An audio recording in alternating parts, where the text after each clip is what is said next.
Welcome to the jungle. No, not the Amazon rainforest, that's dying. We mean the wild, untamed streets of street-style fashion, where people dress like unpaid interns at a cyberpunk garage sale and somehow land Vogue covers. Street style is a rebellious love child of fashion and freedom, also capitalism.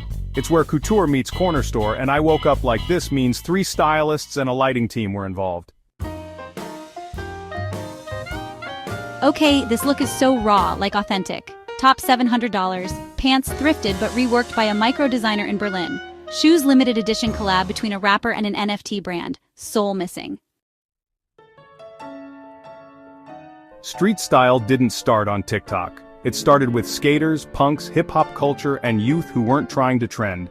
They were trying to express themselves. Is that boy wearing pajama pants with high heels? In my day, we dressed like that to take out the trash. Now it's sold back to us by luxury brands at 800% markup with a beige filter. This is the Air Yeezy 2 Red October. I sold my car and 1 kidney for these. Do I wear them? Oh God, no. They live in this humidity-controlled coffin. Streetwear used to be about community and culture.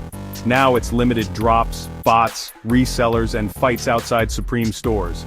Welcome to fashion, where a $5 t-shirt with the right logo can legally be sold for $300 if it comes in a shiny box. At Lux Street Trademark, we disrupt traditional silhouettes by combining juvenile rebellion with post-ironic nostalgia. Our new capsule collection is inspired by 2003 parking lot vibes. Price range?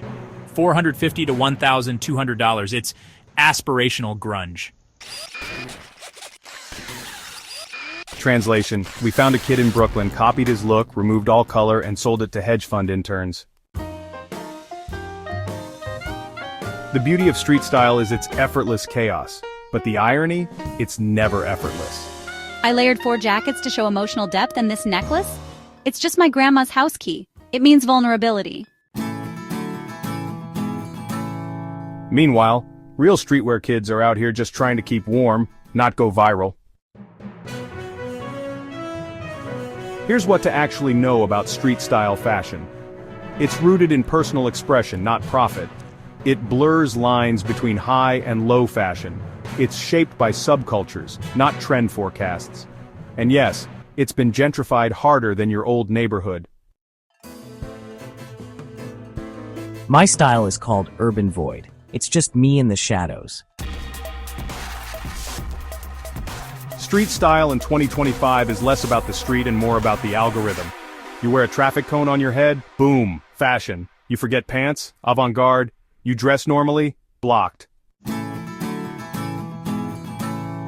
This look is giving emotionally stable art teacher in an air fryer. Slay! Street style fashion isn't dead, it just got a TikTok account, so whether you're a minimalist, a maximalist, or just confused, remember, fashion is fake, but your drip is real. Like, subscribe. Layer responsibly.